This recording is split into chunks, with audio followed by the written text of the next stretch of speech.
When I opened my purse, I froze at the sight of a strange device inside. Sensing something was terribly wrong, I took it straight to the nearest police precinct. After examining it, an officer walked over to me, his face twisted with panic and fear, and said, "Danger, ma'am. This isn't just some random gadget." I stood there in shock, unable to believe the explanation the officer gave me.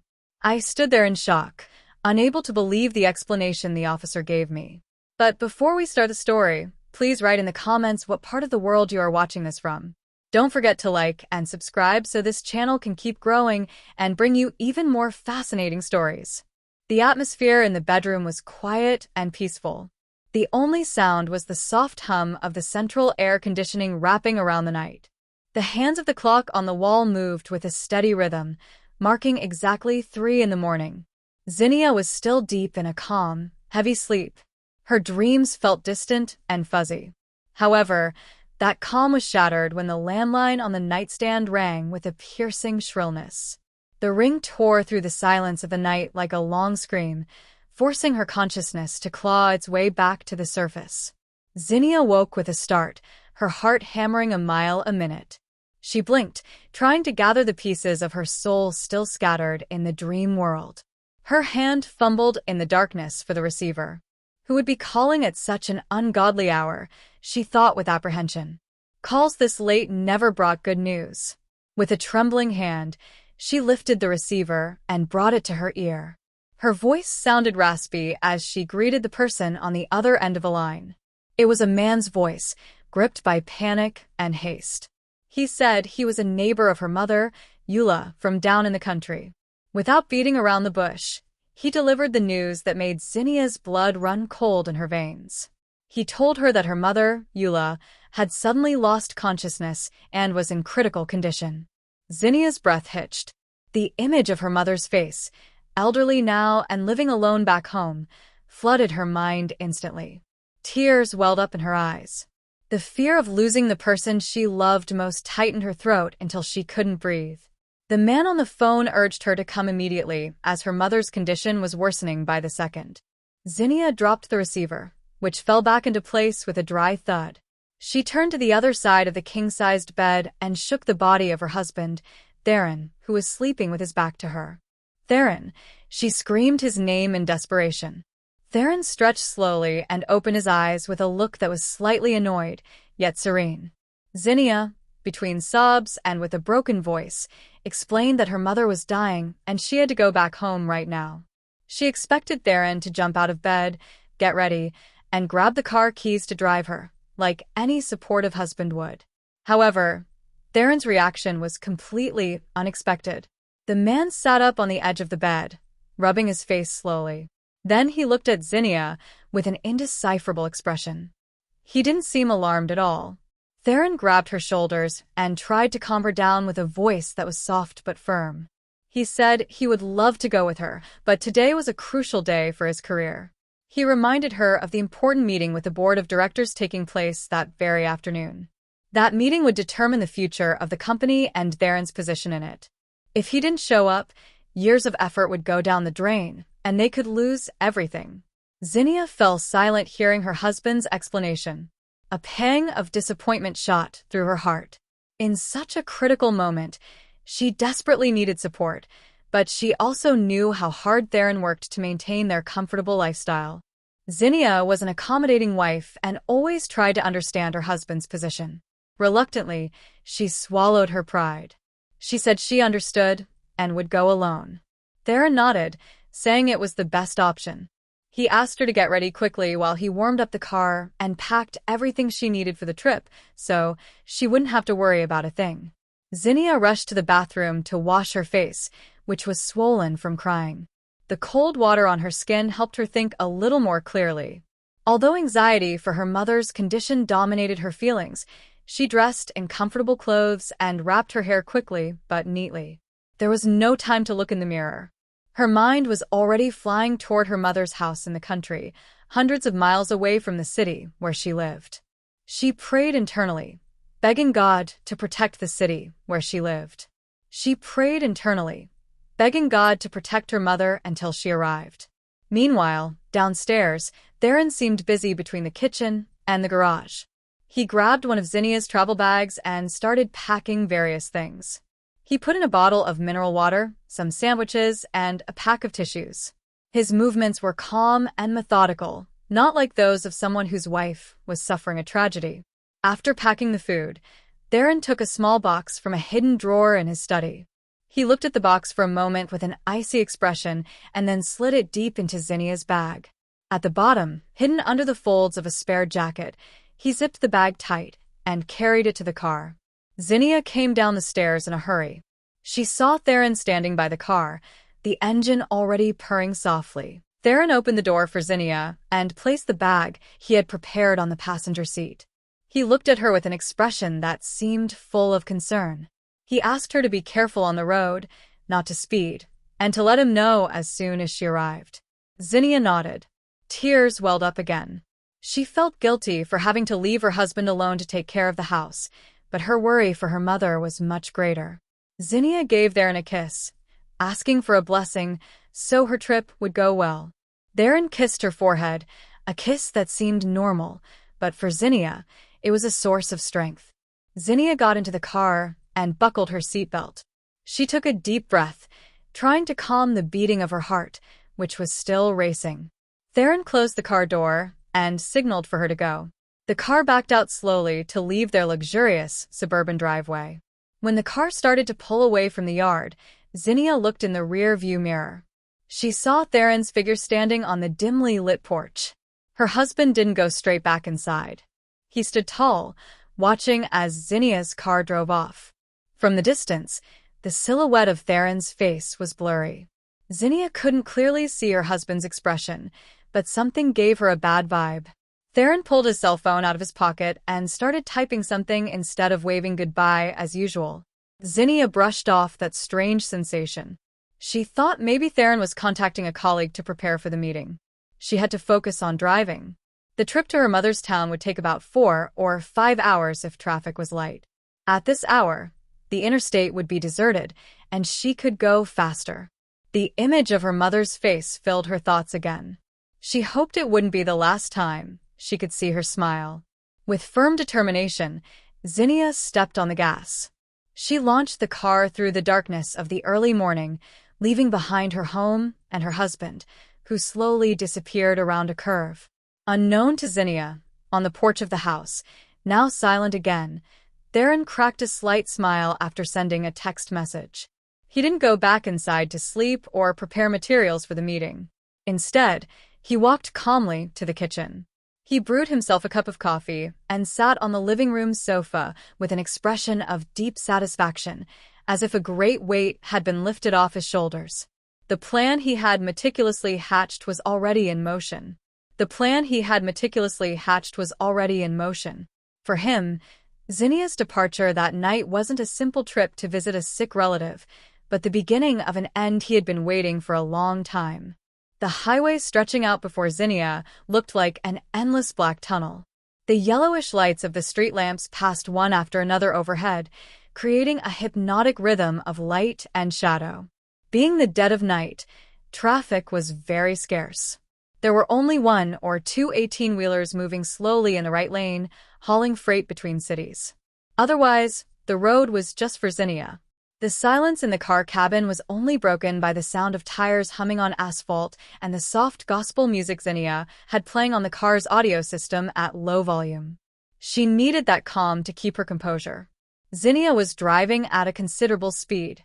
The speedometer needle held steady above the average limit.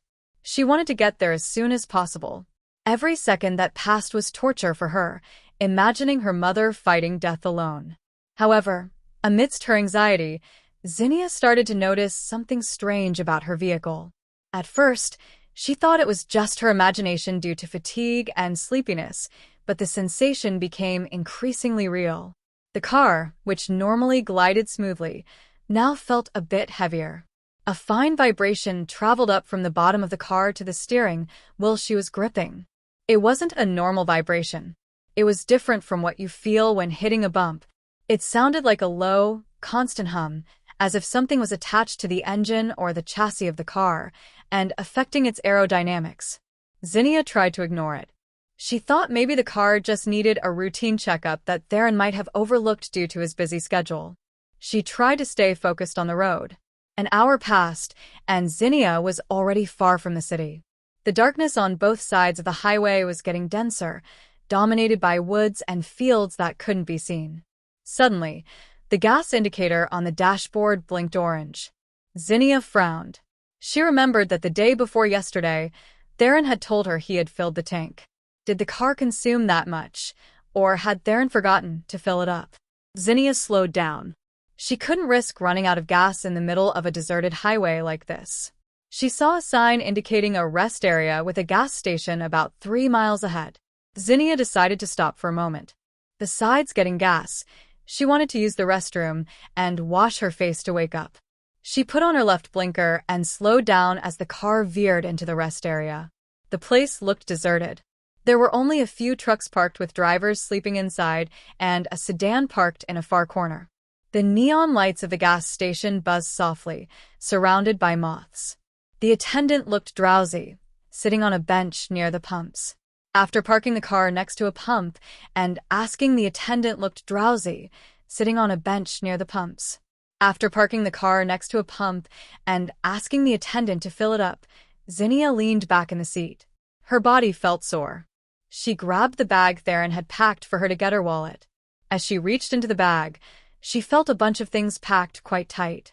There was a water bottle, the sandwiches, and a jacket. Zinnia dug deeper to find her wallet, which she usually kept in an inner pocket of the bag, but instead of the soft leather of her wallet, her fingertips touched a cold, hard, metallic surface.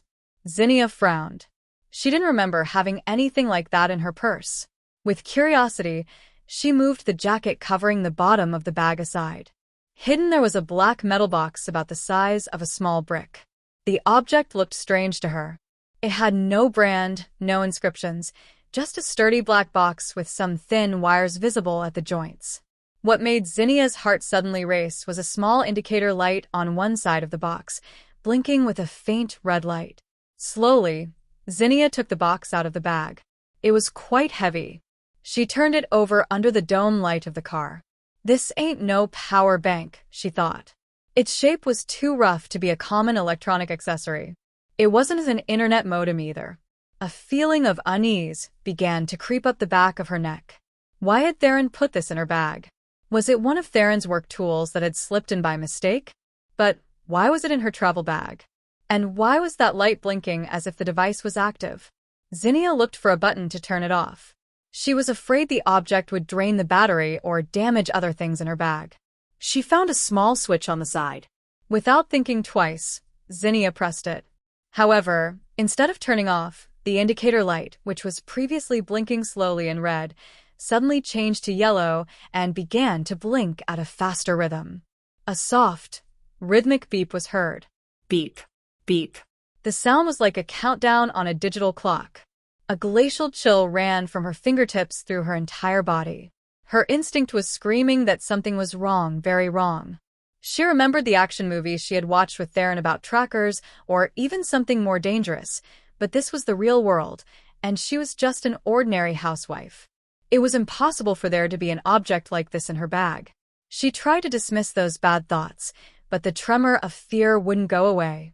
She looked at the gas station attendant, who was closing her fuel cap outside the window. The outside world seemed normal, but inside this car, Zinnia felt she was holding a deadly mystery. Zinnia placed the object back on the passenger seat very carefully, as if it were made of thin, fragile glass.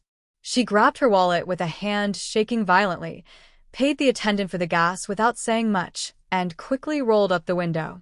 She didn't go to the bathroom anymore. Her urge to urinate disappeared suddenly, replaced by a baseless but very intense terror. She looked at the black object now blinking in yellow. Her mind was a whirlwind. Should she call Theron and ask him? But a little voice inside her forbade it. The image of Theron's face on the porch, that indecipherable smile, and his decision not to go with her to see her mother. All the puzzle pieces spun in Zinnia's head. If Theron had put this object in, and it looked dangerous, then calling Theron might not be a good idea. Zinnia took a deep breath, trying to control herself. She couldn't panic. She had to find out what this object really was. Zinnia started the engine, but she didn't head back toward the highway entrance.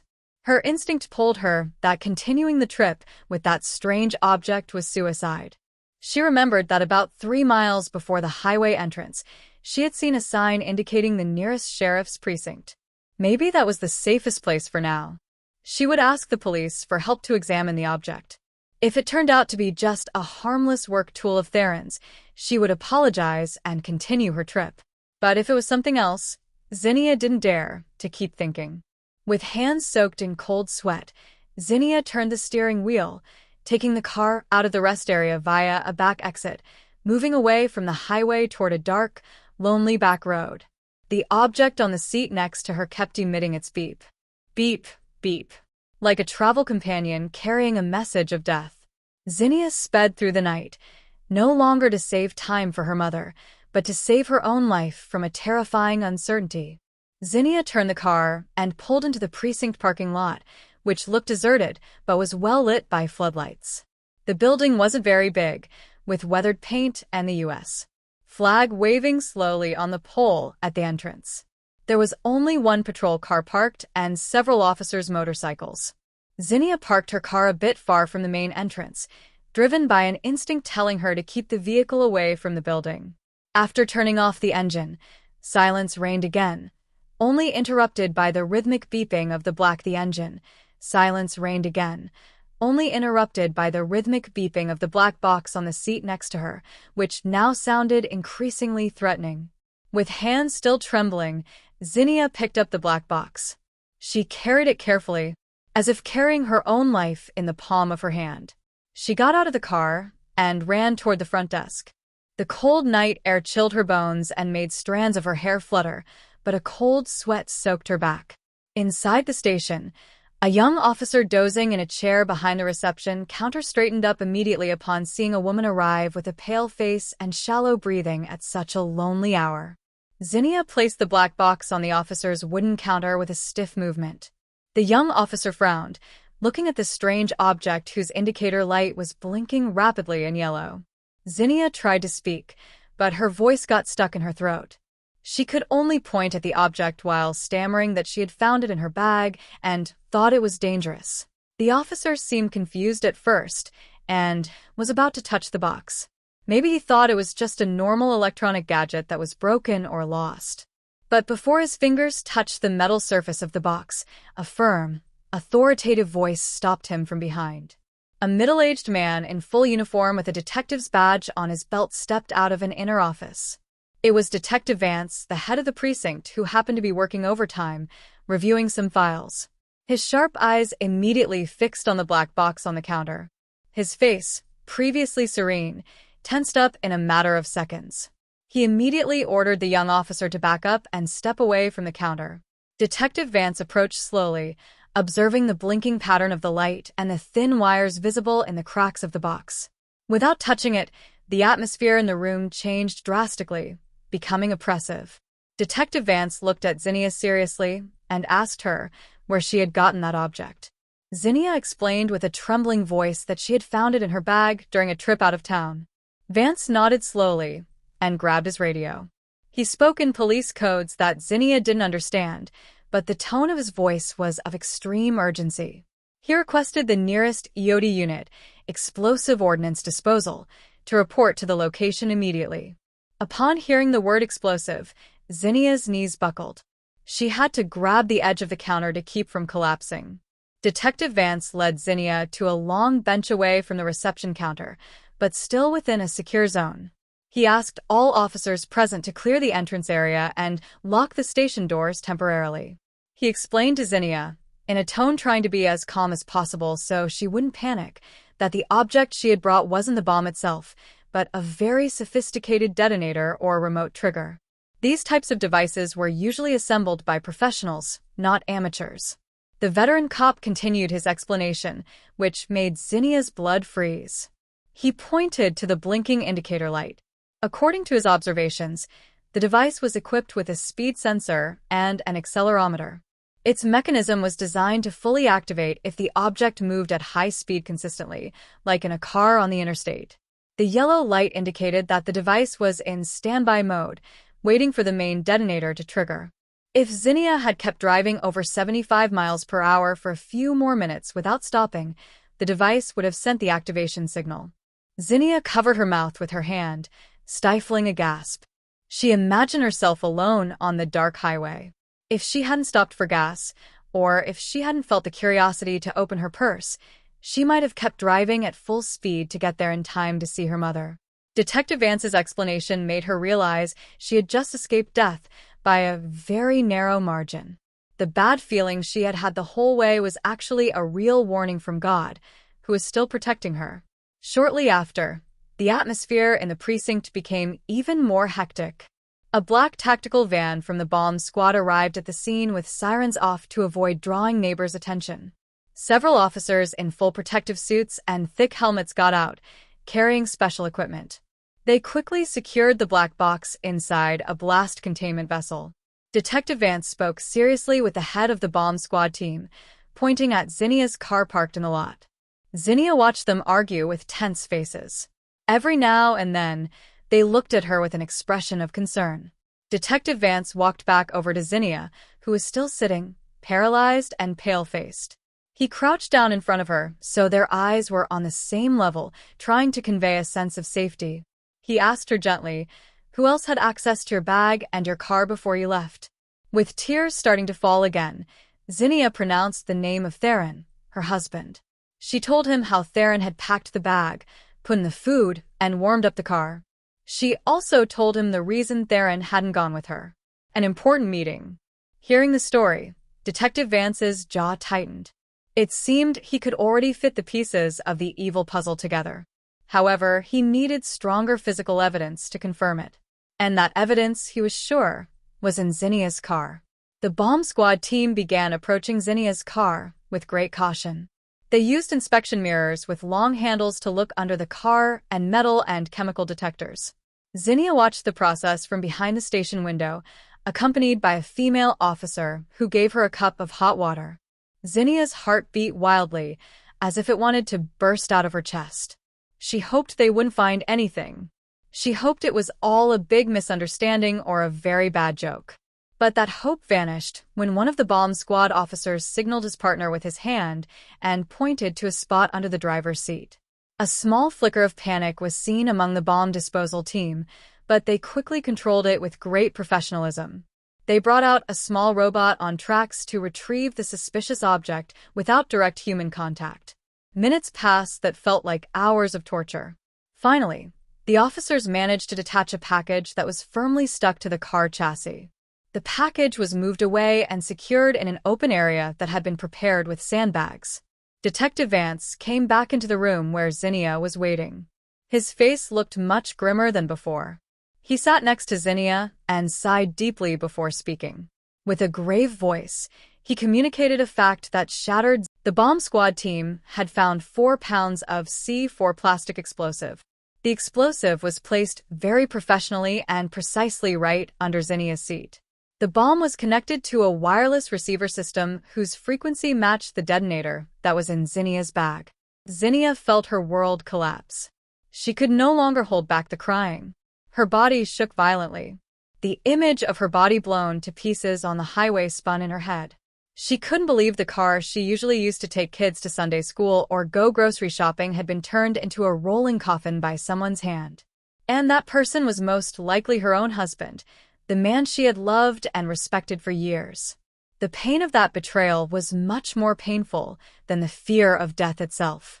Detective Vance let Zinnia cry for a moment to let it out. Then he asked again to verify something important. He asked about the reason Zinnia had left that night. Asked again to verify something important. He asked about the reason Zinnia had left that night. Zinnia told him about the call, informing her that her mother was seriously ill. Detective Vance, with his sharp detective instinct, immediately felt something didn't add up.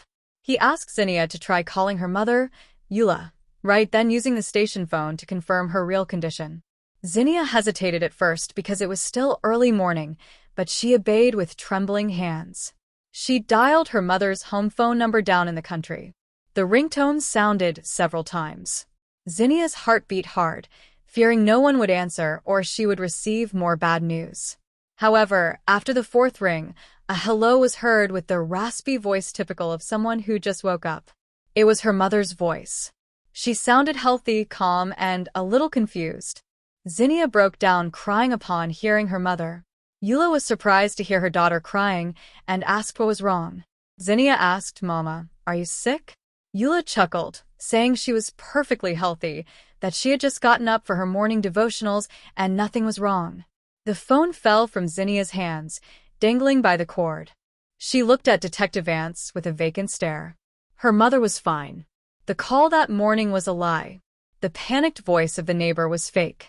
It was all a setup to make Zinnia panic, forcing her to drive alone in the middle of the night, emotionally distraught and at full speed on the interstate, so the bomb would explode.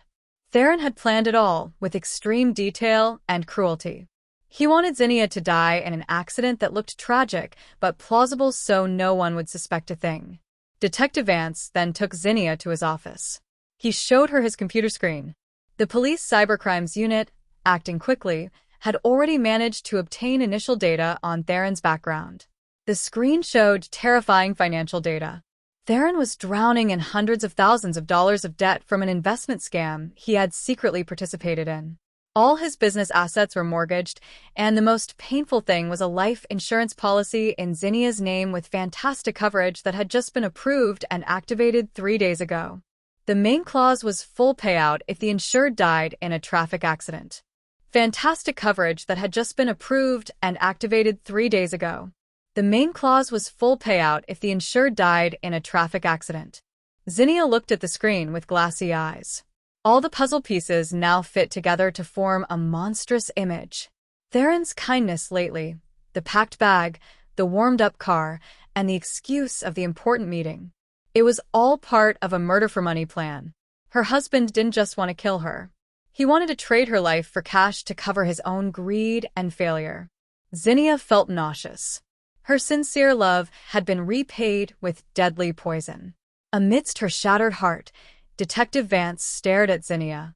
He said they couldn't let Theron get away with it. The law had to be applied, and Zinnia had to get justice, but to arrest Theron with irrefutable evidence, they needed Zinnia's cooperation. Detective Vance asked her if she was willing to do something risky, but something that would catch Theron in his own game. Zinnia wiped her tears brusquely. Theron in his own game. Zinnia wiped her tears brusquely. Her face, previously full of fear, slowly turned cold and hard.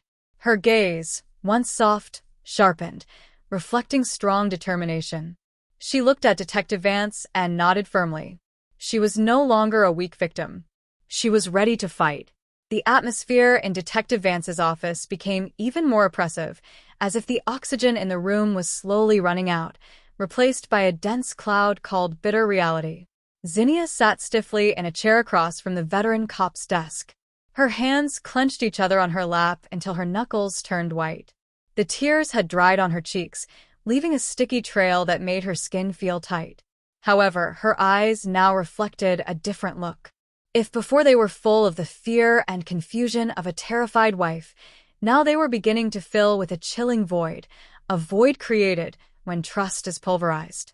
Detective Vance placed an electronic tablet on the table, sliding it slowly toward Zinnia with a hesitant gesture.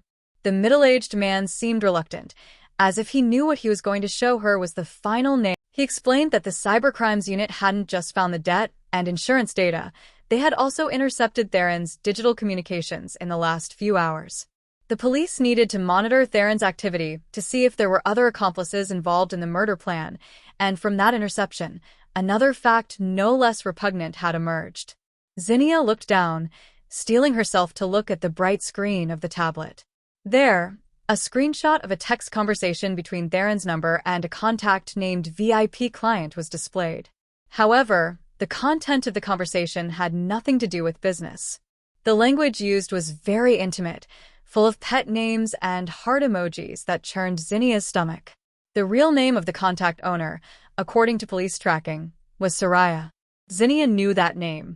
Soraya was one of Theron's co-workers, a career woman whose intelligence Theron often praised in front of Zinnia, a woman who had been to their house several times for work matters, and whom Zinnia had welcomed kindly, even cooking for her on occasion. Zinnia's index finger trembled as she scrolled through the screen, reading the exchanged messages one by one. The messages were sent right when Theron told Zinnia to leave for the country. Theron wrote a message saying, "The package has been sent," referring to Zinnia having already left. Soraya's reply made Zinnia's blood boil. The woman asked in a sugary tone, "When can we be free and enjoy the money from this big project?" Theron responded with the sweet promise that after the news of the tragedy broke the next morning, they would immediately book tickets for a vacation in Europe next month to celebrate their financial freedom and new status. It turned out the important board of directors meeting, which was the reason Theron couldn't go with Zinnia, was a complete lie. The conversation revealed that this afternoon Theron and Soraya planned to have a romantic lunch at an exclusive downtown restaurant to celebrate the initial success of their plan. Theron wanted to build an alibi that he was busy working while his wife suffered a tragic accident out of town. The betrayal felt doubly painful for Zinnia. Theron didn't just want to kill her for money to pay his debts, but he also wanted to get rid of her for another woman. Zinnia felt she had been living in a theater where she was the only one who didn't know the script. Zinnia put the tablet back on the table slowly, as if the object had just burned her fingertips. She closed her eyes, taking a deep breath, a breath that hurt her lungs. The image of Theron's face, smiling sweetly while giving her grocery money or telling her she looked beautiful, now transformed into the face of a terrifying monster. All the beautiful memories of their years of marriage seemed to be erased, replaced by deep disgust. She felt stupid. How naive she had been to fully trust that man, serving him and praying for him in every prayer, while he planned her death so coldly next to another woman. Detective Vance watched the change in Zinnia's expression carefully. As a cop who had been dealing with criminal cases for decades, he knew this moment was a turning point for a victim. It was the moment sadness turned into anger, and anger, if channeled correctly, was the most powerful weapon. Vance said in a low but firm voice that Zinnia had two options. The first option was that the police could arrest Theron immediately with evidence of attempted murder. Theron would go to jail, but the legal process would be long, and he could hire an expensive lawyer to reduce his sentence, claiming there had been no victims. The second option, Vance continued, was to play Theron's game.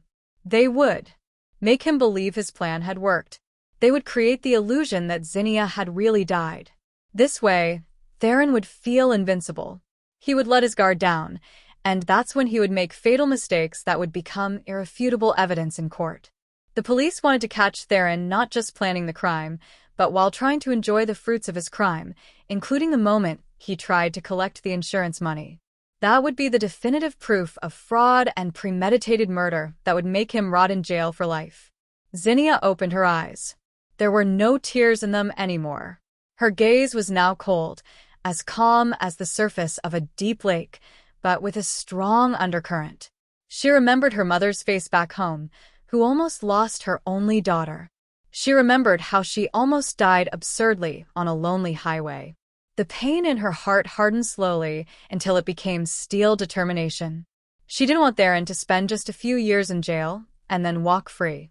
She wanted Theron to experience total ruin. She wanted her husband to feel the fall from the highest place he had dreamed of. Zinnia stared at Detective Vance and nodded slowly. She chose the second option. She was willing to be the bait. Suddenly, Zinnia's cell phone on the table vibrated briefly. The screen lit up showing a notification of an incoming message from Theron. "My love." Zinnia's heart beat hard, a mix of hate and fear. Detective Vance signaled her not to touch the phone yet. He read the message from a distance without unlocking it. The message said, "Babe, honey, why haven't you let me know? Where are you? I'm worried. I have a bad feeling." A message that would seem very loving to a stranger. However, for Zinnia and Vance, who knew the truth, the message sounded terrifying. Theron was checking his target's position. Detective Vance thought for a moment, mapping out a strategy. He told Zinnia they shouldn't reply to the message. Leaving the message unread would make Theron increasingly anxious and curious. If Zinnia replied, Theron would know she was still alive and had the phone. Silence was the best weapon right now. They had to let Theron speculate. Had the bomb exploded? Was the signal lost? Uncertainty would begin to slowly devour Theron's calm. Zinnia obeyed the order, leaving the phone where it was. It disgusted her to see the name Theron, my love, on her phone screen. She wanted to vomit all her rage, curse Theron over the phone, but she held back with all her might. She realized that from this moment on, the old Zinnia, the submissive and sweet wife, had to die so the new Zinnia could survive. She had to be a better actress than her husband. She had to be strong, not for herself, but for justice and for her mother, who knew nothing back in the country.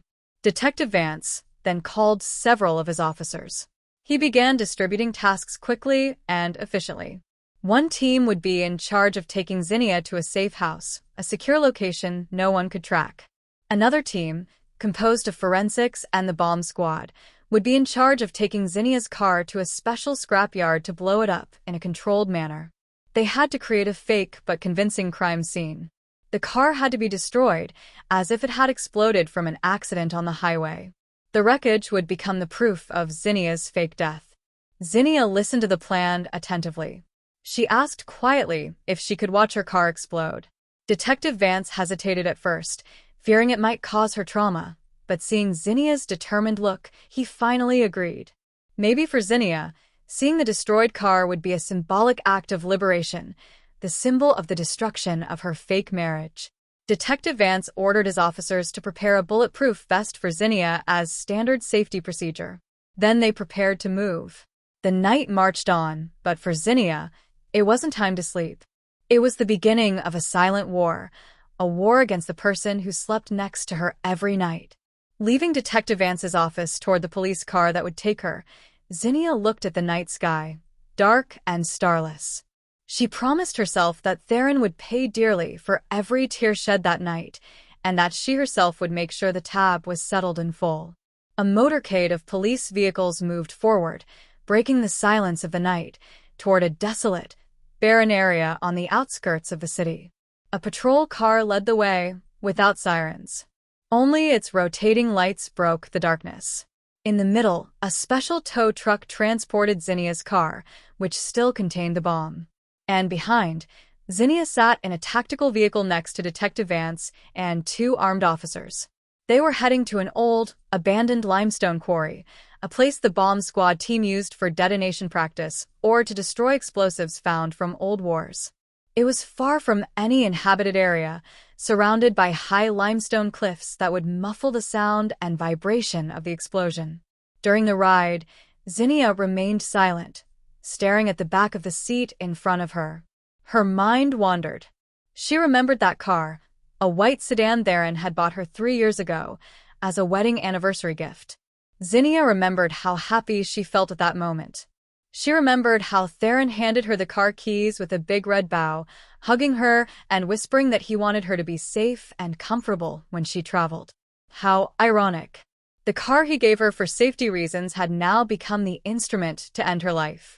That gift was actually a Trojan horse harboring death. Every sweet memory of that car now tasted like painful poison. Upon arriving at the old quarry, the atmosphere was bleak and cold. The night wind blew hard, kicking up chalk dust. The officers quickly set up portable floodlights that illuminated the wide, flat central area of the quarry. Zinnia's car was lowered from the tow truck with extreme care and placed in the center of the cleared zone. The bomb squad team went back to work in their full protective suits.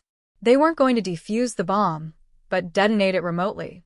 But with a configuration that would make the explosion look like an accident from a collision and gas tank fire, not a terrorist attack.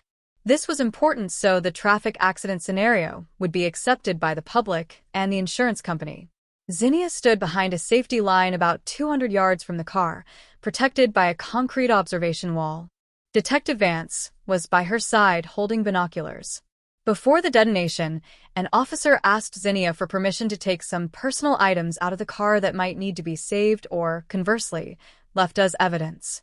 Zinnia handed over her purse, but asked the officer to leave one of her shoes and a scarf she usually kept in the car.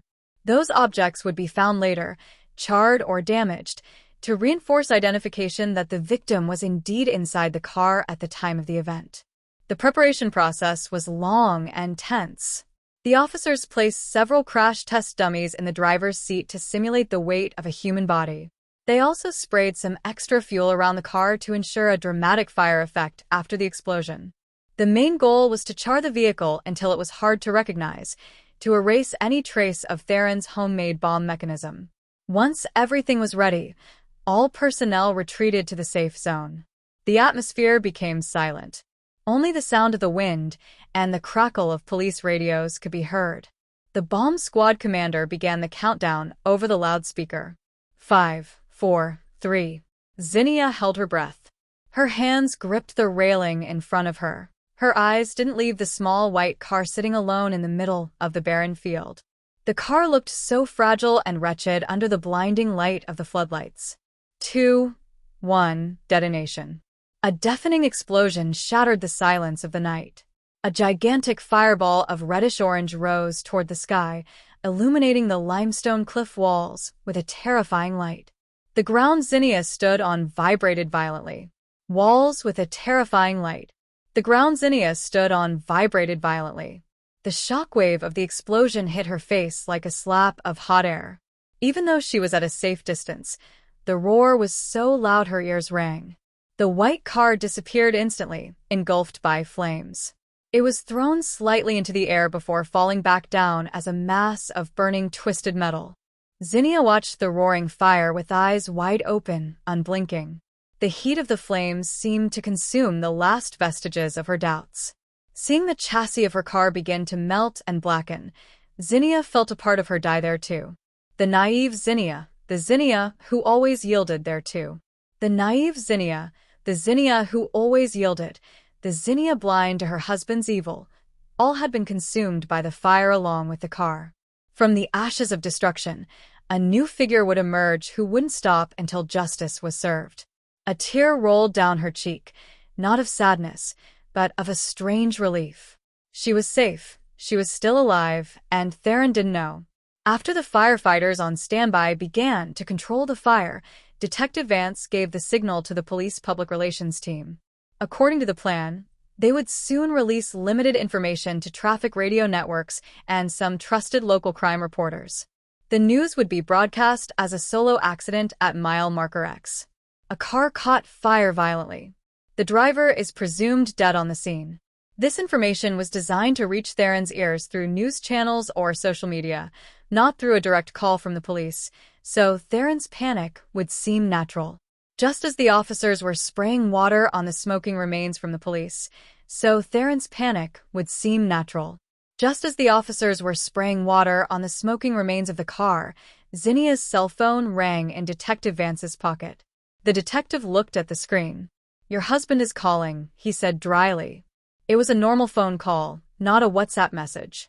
Theron might be starting to panic because his text hadn't been answered and his feeling was getting worse, or maybe he was trying to act like a worried husband. Vance showed Zinnia the flashing screen of the phone. The name Theron, my love, appeared there with a profile picture of both of them smiling happily, a photo from the past that now looked like a sham. Zinnia shook her head, indicating not to answer. Vance let the phone ring once, twice, 3 times. The ring sounded shrill amidst the post-explosion silence. On the 4th ring, Detective Vance pressed the reject button and immediately turned off the phone and took out the SIM card. That action would have a dramatic effect on the other end. For Theron, a phone that rejects the call and then goes dead could be interpreted as a loss of signal or a phone destroyed by a fatal event. Zinnia's digital sign of life had been cut. From that moment on, for the outside world, Zinnia no longer existed. She was a ghost. World, Zinnia no longer existed. She was a ghost. Detective Vance put the powered-off phone in an evidence bag, looked at Zinnia, and said, "Now we wait for his reaction. We'll take you to a safe house. You won't be able to contact anyone there, not even your mother back home, until we give the signal. It'll be hard, ma'am, but it's the only way." Zinnia nodded obediently. She looked one last time at the remains of her car, which were now just a skeleton of black smoking metal. The smell of burnt rubber and metal permeated the air. She turned around and walked toward the police car without looking back. Her steps were firm and determined. That night she learned that the closest person can be the deadliest enemy, and to fight him, she had to become something her enemy would never expect, a woman who was no longer afraid because she had already died once. The atmosphere in the private booth of the restaurant, located on the top floor of a skyscraper, was quiet and exclusive. The aroma of expensive food prepared by a renowned chef mixed with the scent of fresh lilies adorning every table in one of the most strategic corners, next to a large window offering views of the city bustle from the heights. Theron was sitting across from Soraya. On their table was a fancy dessert and 2 glasses of imported fruit juice whose colors sparkled under the crystal lamplight. To a distant observer, they looked like a pair of successful business partners, enjoying a relaxed lunch, or perhaps a well-matched couple. But the calm on Theron's face was just a thin mask he wore with difficulty. Behind the polite smile he gave the waiter pouring him mineral water, his heart was racing. Since that morning, he hadn't stopped looking at his cell phone, which he had placed face down on the table. The last message he sent to Zinnia never received a reply. His calls wouldn't connect either. That uncertainty had him restless. Had his plan worked?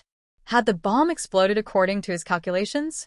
Or was there some technical glitch that saved Zinnia, and now she was on her way home or reporting him to the police?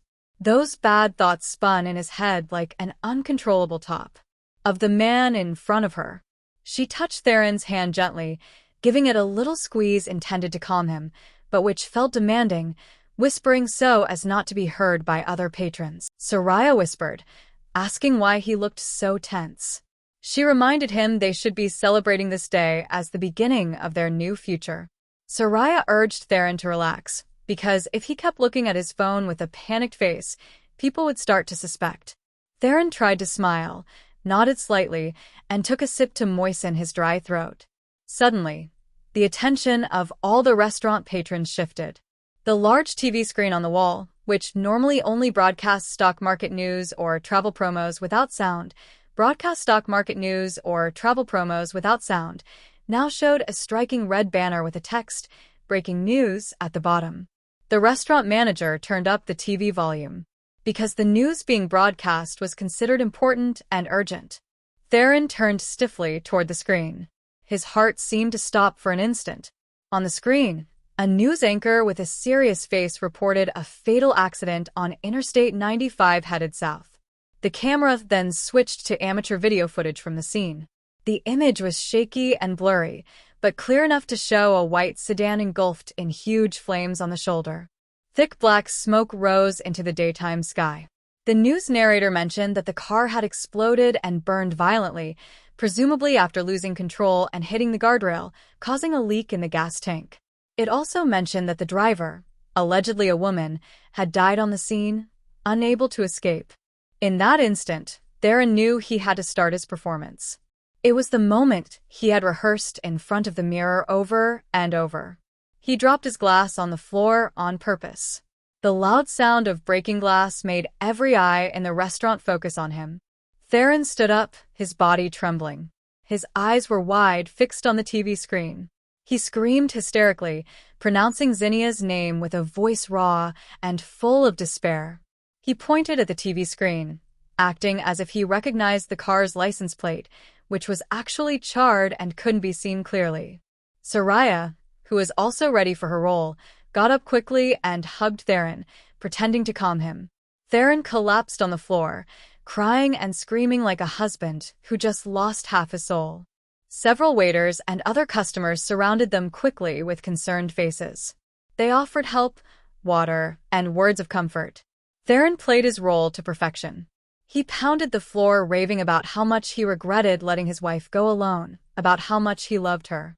Inside, Theron smiled maliciously. No one doubted his grief.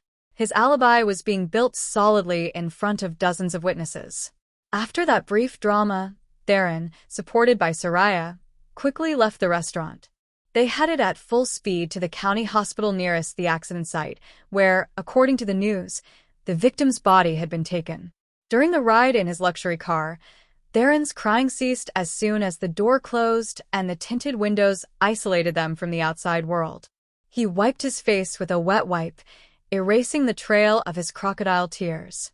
He turned to Soraya and asked in a cold tone if she had made sure all the insurance policy documents were safe and nothing was missing.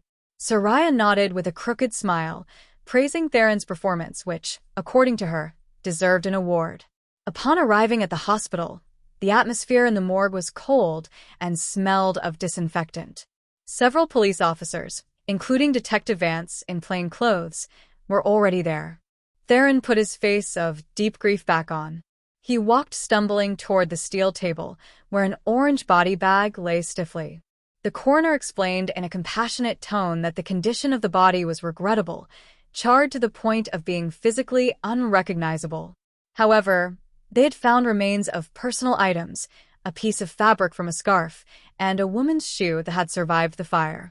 The officer showed the evidence already in a clear plastic bag. Theron looked at the partially melted shoe. He recognized it as Zinnia's shoe.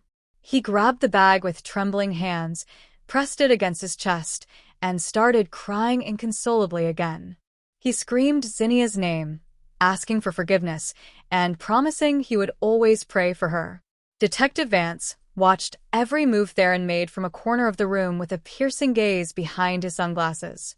He saw how Theron glanced occasionally at the hospital administrative staff, as if impatient to get it over with. The height of Theron's vileness came when they asked him to sign a waiver for the autopsy and the form to release the body. Theron argued he didn't want his wife's body subjected to further indignities since she had suffered enough, and he wanted to bury her with dignity as soon as possible. But when the official handed him the pen, Theron whispered to the clerk with a tone of urgency he tried to disguise as panic. He asked when the official death certificate would be ready, as he needed it urgently for bank paperwork and to close the deceased's accounts, although what he was really looking for was the main requirement to claim the insurance. The clerk, who had also been briefed by the police, replied that the certificate would be ready the next morning. Theron nodded quickly. His eyes shone for an instant with a greed he couldn't hide. Then he went back to hugging Soraya, who was standing by his side like a supportive colleague. Behind that hug, Theron whispered a sentence of victory in Soraya's ear. "We did it. Those 2 million are ours." Soraya returned the hug tightly, imagining the designer bags and luxury vacations she would soon enjoy. They didn't realize that in the next room, through a one-way mirror, Zinnia was standing motionless, witnessing the whole scene. Her heart, previously full of love, was now completely frozen, ready to deliver a punishment to match.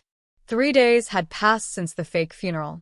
A new mound of red dirt with a wooden marker bearing Zinnia's name was now in the municipal cemetery, but inside was just an empty casket filled with banana tree trunks for weight, a secret only the police and Zinnia herself knew. Theron was now sitting alone on the leather sofa in the living room of his spacious and luxurious house. The atmosphere of the house was different. Normally, at this hour, Zinnia would be busy in the kitchen making dinner or praying in her little prayer closet near the back garden. But now the house was silent, a silence that, instead of being relaxing, pressed on his eardrums. Theron sipped his black coffee, which was starting to get cold. On the table in front of him were scattered important documents: the insurance policy, the death certificate, the police report of the fake accident, and a list of assets he could liquidate soon. He felt on top of the world. The insurance company had already contacted him, and the claim process was moving smoothly. They just needed a final meeting for the symbolic handover and fund transfer, scheduled for the day after tomorrow. Theron smiled widely, imagining the zeros in his bank account, all his investment debts paid off, and the rest more than enough to live in luxury with Soraya. However, his feeling of victory began to be disturbed by small, strange details. Since returning from the funeral the previous afternoon, he felt watched. At first, he thought it was just the effect of exhaustion and a normal subconscious guilt. But the disturbances became increasingly real and physical. That afternoon, when he entered the master bedroom he shared with Zinnia, he perceived a very specific scent. It was the scent of cocoa butter and gardenias, the perfume Zinnia always used after showering. The smell was so strong and fresh, it seemed Zinnia had just walked past him seconds ago. Theron froze in the doorway. The hair on his arms stood up. He scanned the room with a blank stare, windows shut tight, AC running normally. He tried to chase away his fear with logic. Maybe some of Zinnia's perfume spilled or lingered in the curtains. He walked quickly and threw the windows wide open to dissipate the smell. Then he sprayed lemon air freshener in excess. He didn't want a single trace of Zinnia left in that house, especially traces that could awaken unwanted memories. The night wore on, and the disturbances continued. While Theron was concentrated calculating the money split on his laptop, he suddenly heard a faint sound from the back of the house. The sound was soft, rhythmic, and very familiar. It was the sound of the gospel music Zinnia used to play on a small Bluetooth speaker while cooking or cleaning. Theron froze. His heart raced. He knew perfectly well he had turned off that speaker and put it in the storage room because he didn't like hearing it. With hesitant steps and a slight tremble, Theron walked toward the source of the sound. As he got closer to the back den, the sound became clearer. Sure enough, on the dining table, the small white speaker was on, playing those melodies at moderate volume. Theron looked at the object with horror. Who had turned it on? He was alone in the house. He had given the housekeeper the week off with the excuse that he wanted to be alone to grieve. With a mix of rage and fear, Theron grabbed the speaker and smashed it against the floor, shattering it. The music stopped instantly, replaced by Theron's ragged breathing in the room, silent again. "Who's there? Who's playing with me?" Theron shouted. His voice echoed off the empty walls. He ran to check the back door and windows. Everything was locked from the inside. No signs of forced entry. Cold sweat began to run down his temples. He went back to the living room, trying to calm down by turning on the TV at full volume. Maybe there was a short circuit in the speaker and it turned on by itself, he thought, trying to be rational. Yeah, surely it was a cheap, defective electronic device. Tired of the tension, Theron decided to turn in early. He went up to the second floor, entered his room, and went straight to his plush king-size bed. He wanted to close his eyes and wake up the next morning with the sun shining, hoping all these strange sensations would be gone. Theron pulled his expensive silk blanket and rested his head on the pillow. However, his head hit something hard under the pillowcase. He didn't feel the softness of goose feathers, but a solid, painful object. Theron groaned in annoyance, sat up, and felt under the pillow. His hand touched a cold metal box. When he pulled the object out and saw it under the dim light of the bedside lamp, his eyes almost popped out of his sockets. His face turned pale as paper. It was the detonator, the black bomb trigger with the indicator light he knew so well, the device that should have been destroyed in the explosion along with Zinnia's car on the interstate, the device he himself had assembled and hidden in the bag.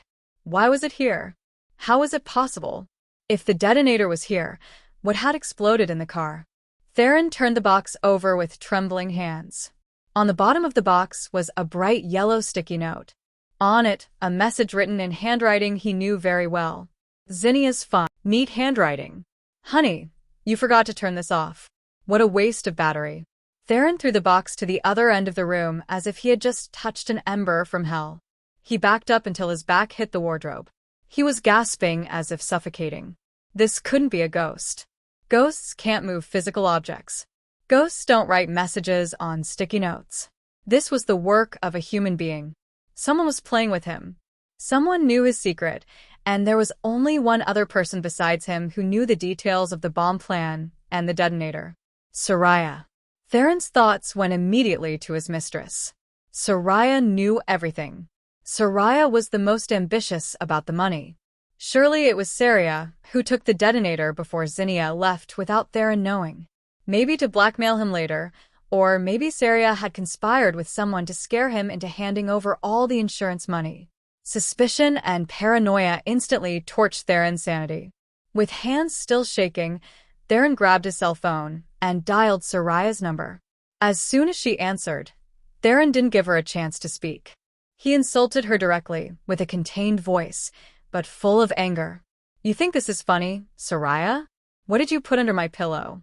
You want to play games with me, huh? On the other end, Soraya sounded confused and just woken up.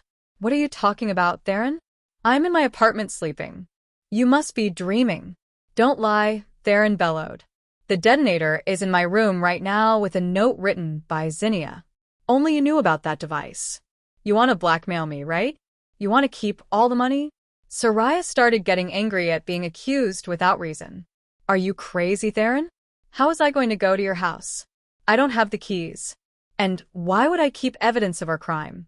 You must be hallucinating from stress. Take a pill. Soraya hung up unilaterally. Theron threw the phone on the bed. He pulled his hair in frustration. If it wasn't Soraya, up unilaterally. Theron threw the phone on the bed. He pulled his hair in frustration. If it wasn't Soraya, then who? Could Zinnia still be alive? Impossible. The news had confirmed it. The police had confirmed it. He had even seen the remains of Zinnia's burnt shoe. The body was charred. Then who? Theron looked around his luxurious room, which now looked like a prison. The shadows in the corners seemed to move threateningly. For the first time in his life, Theron felt very small and helpless against an invisible enemy. He didn't know that every corner of his house was now equipped with micro-surveillance cameras installed by Detective Vance's team. And in a safe house, far from there, Zinnia watched a monitor, observing her husband's fear with a cold, merciless gaze. That morning, the sun shone brightly in the sky, as if it didn't care about the darkness enveloping Theron's heart. The man stood in front of the large mirror in his bedroom, adjusting the dark blue silk tie he was wearing. He disguised the dark circles under his eyes with a little powder. The remnants of the previous night's terror he tried to bury deep under an expensive Italian suit wrapping his body. Today was the big day, the day to collect the insurance claim worth $2 million. Theron convinced himself that the events of the previous night, the music, the perfume, and the detonator under the pillow, were just the work of some prankster, or maybe a side effect of excessive stress. As soon as the money hit his account, he would sell the house immediately and move into a new penthouse with Soraya. He would leave all bad memories here. Money is the most effective cure for all kinds of fears, Theron thought. He picked Soraya. He would leave all bad memories here. Money is the most effective cure for all kinds of fears, Theron thought. He picked Soraya up in the lobby of her apartment. The woman was stunning in a formal, understated outfit that still highlighted her curves, posing as Theron's personal assistant. They didn't talk much in the car. There was palpable tension in the air, a hangover from the phone argument the night before. However, the shine of the promise of millions of dollars made them agree to a temporary truce. Soraya grabbed Theron's arm as they entered the skyscraper where the insurance company headquarters was located. The building was imposing, with polished marble floors and people walking with quick, confident steps. Theron felt like he was part of that elite again, the class of winners who could do anything and get walking with quick, confident steps. Theron felt like he was part of that elite again, the class of winners who could do anything and get away with it. They were received very politely by the VIP receptionist and led directly to an executive conference room on the top floor. The room was very spacious, dominated by a long, shiny mahogany table and comfortable leather chairs. A glass wall on one side of the room offered a breathtaking panorama of the city. Inside the room, 3 men in suits were already waiting, introducing themselves as the claims director, the head of legal, and the company notary. They greeted Theron with compassionate faces, expressing once again their condolences for the tragedy his wife had suffered. Theron put on his best face of sorrow, nodding weakly and saying thank you with a trembling, fake voice. The meeting began with formalities. The claims director praised Theron as a very meticulous and responsible client for having thought of his beloved wife's future protection, even though fate had dictated otherwise. Theron listened to the praises with a swollen heart, but tried to maintain a humble appearance. Soraya sat next to him, opened a notebook, and pretended to take notes on important points. Although her hands trembled with contained excitement, the settlement documents were stacked neatly in front of Theron. Only the final signature and biometric verification were missing. Theron felt victory was within reach. He could almost feel the texture of the money at his fingertips, But the atmosphere of the room changed suddenly when the head of legal said that before the signature, there was a standard company procedure to review the timeline of events as a formality for internal documentation. He asked permission to project a brief video presentation on the large projector screen at the end of the room. Theron nodded, relaxed, thinking the video would just be a company profile or a summary of his insurance policy data. The lights in the room dimmed automatically, and the projector screen lit up bright white. Theron leaned back comfortably in his chair, ready to get through this boring formality in exchange for his money. The video began. However, instead of the insurance company logo or financial charts, the screen showed a grainy black and white recording. The camera angle was from above, focusing on a wide room full of objects. Theron frowned, feeling the place looked familiar. His heart started beating faster when he recognized the tile floor and the layout of the tool cabinets. It was the garage of his house. The date and time in the lower left corner of the screen showed 3:00 a.m., exactly the night of the event before Zinnia left. Theron's breath hitched. He saw himself entering the camera frame. In the video, Theron was seen wearing a t-shirt and shorts carrying a toolbox. He approached Zinnia's white car, then lay on the floor and slid under the car beneath the driver's seat. The video had high enough quality to show what he was holding. His hands were busy assembling something, sticking a package that clearly wasn't part of the car engine. A few minutes later, Theron slid out from under the car, dusted off his hands, and pulled out a small black box, the detonator, while smiling widely toward the hood of the car, as if he had just completed a work of art. The blood seemed to disappear from Theron's body. His face turned wax pale. He froze in his chair. His eyes were wide, fixed on the screen which now showed his face in close-up from another hidden camera whose existence he had no clue about. Now he remembered. That camera, a small camera he had installed a year ago to watch his housekeeper, whom he suspected of stealing food, but he had forgotten to turn it off, and forgot the data saved automatically to the cloud. Theron turned terrified toward Soraya. Soraya's face was just as pale. Her mouth hung open in disbelief. The woman slowly slid her chair away from Theron, as if Theron were a contagious, deadly disease. The insurance executives in front of him weren't smiling kindly anymore. Their faces were now cold, hard, and full of judgment. The claims director, who previously praised him, now looked at him with contempt. There were no more words of condolence. The silence in the room was deafening. Only the hum of the projector could be heard, still playing the proof of Theron's crime over and over. Theron tried to open his mouth to deny it, to scream that it was a manipulated video, a deep fake, but he had no voice. His throat closed up from real fear. He realized he had voluntarily walked into the lion's den. Suddenly, the presentation on the screen stopped and was replaced by large red letters. Claim denied. Evidence of premeditated murder. At the same time, the lights in the room came back on with full intensity, dazzling Theron's eyes, which were already seeing blurry. The sound of the lock on the room door turning was heard clearly from the main entrance. Theron turned with jerky movements toward the door. He hoped this was just a nightmare. He hoped to wake up in his room, and none of this was real. But when the heavy mahogany door opened slowly, Theron's hope shattered. The figure that entered the room made him let out a strangled cry. He backed up until his office chair tipped over backward. He fell onto the carpeted floor, crawling backward, shaking violently, as if seeing a ghost risen from the grave to claim revenge. The figure stopped upright in the doorway, illuminated by the bright hall light, creating an elegant but intimidating silhouette. It was Zinnia. Not a ghost, not a shadow, but the real Zinnia, dressed in an elegant navy blue dress with her hair pulled back nicely. Her face was fresh, her cheeks pink and healthy, very different from the image of the charred corpse that had tormented Theron's mind. Zinnia walked in calmly. Every click of her heels on the marble floor sounded like a judge's gavel dictating the death sentence for Theron. Behind Zinnia was Detective Vance, in full uniform, accompanied by 2 police officers armed with assault rifles, ready to act. Ghost. Demon. Go away. Theron screamed hysterically, covering his face with his arms. His legs kicked in the air. He completely lost his sanity for a moment. For him, Seeing Zinnia alive was logically impossible. He was sure the bomb had exploded. He saw the video on the news. He saw her burnt shoe. So how was it possible this woman was here? And Soraya, sitting in a corner of the room, also screamed in fear. She tried to hide behind the conference table. Her body shook violently, realizing her game was over. Zinnia stopped 2 steps from Theron, who was curled up pathetically on the floor.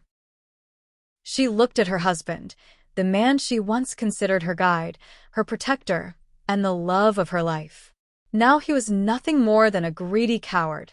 There was no longer love in Zinnia's heart, nor sadness. The only thing left was pity, seeing how low a human being can fall for money. With a calm voice but sharp as a dagger, Zinnia said, "I ain't no ghost, Theron. I'm alive. Your mother-in-law down in the country is healthy, and I'm healthy too. The one who's sick is you. Gravely sick, eaten up by greed." Hearing Zinnia's real voice, Theron lowered his arms slowly. He looked at her with red, watery eyes. His brain tried to process reality. You're alive," he whispered with a raspy voice. But the car. The explosion. Detective Vance stepped forward, standing next to Zinnia, and explained everything in a firm, authoritative tone. "It was all a setup by us, Mr. Theron. We performed the explosion in a controlled manner to set a trap for you. We wanted to see how far you'd go, faking your grief before trying to collect this dirty money. And turns out, you didn't even wait for the dirt on your wife's grave to dry." The veteran cop proceeded to read him his rights. He declared Theron under arrest for multiple charges: attempted murder with premeditation, insurance fraud, and falsification of public documents. Soraya, hearing the word jail, panicked, came out of her hiding spot, and pointed at Theron. "It was all his idea, officer. He forced me. He threatened me. Theron was the one who built the bomb. I didn't know anything. I swear, I'm a victim," Saria screamed, trying to save herself by sacrificing her lover, exactly like snakes eating each other. Theron looked at Saria in disbelief. Betrayal answered with betrayal. "You snake, you were the one who pressured me because you needed money for your lifestyle. You gave me the insurance idea." Theron got up to attack Soraya, but 2 police officers tackled him quickly. They slammed Theron's body against the conference table, twisted his arms behind his back, and slapped cold metal handcuffs on him. Click. The sound of the handcuffs closing was the most beautiful sound Zinnia had ever heard. Soraya wasn't spared either. She screamed as a female officer put handcuffs on her and dragged her out of the room. Theron, now helpless with his face pressed against the table, turned to look at Zinnia one last time. His look was pleading, trying to manipulate Zinnia once more. "Zinnia, baby, forgive me. It was a moment of madness. Please, tell the police it was a misunderstanding. We can start over, my love. I love you." Zinnia leaned in, bringing her face close to Theron's ear. She smiled slightly, a smile full of satisfaction and liberation. "Save your love for the jail walls, Theron. And as for the insurance, don't worry. That money will never be collected, but your debts will still be waiting for you. Enjoy your hell on earth." Zinnia turned around and walked out of the room without looking back, leaving Theron screaming her name as he was dragged away by the police. 6 months later, the morning in a small town at the foot of the hills was incredibly peaceful. The fresh, pure air caressed Zinnia's face as she sat on the porch of a simple farmhouse. In her hand, she held a cup of hot jasmine tea. Beside her, her mother, Eula, sat quietly, combing her hair, which was now completely white. Both enjoyed the view of the green fields stretching in front of the house. No honking horns, no midnight phone calls, no more fear.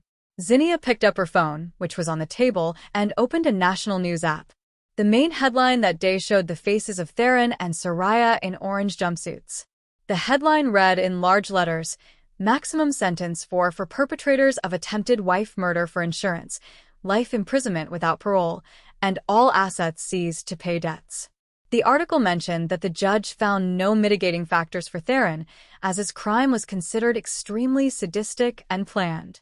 Theron would spend the rest of his life behind bars, alone, ruined, and humiliated by the entire country.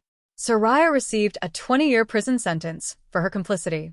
Zinnia read the news without any particular expression. Her hate had faded slowly, replaced by deep gratitude. God had saved her in an extraordinary way.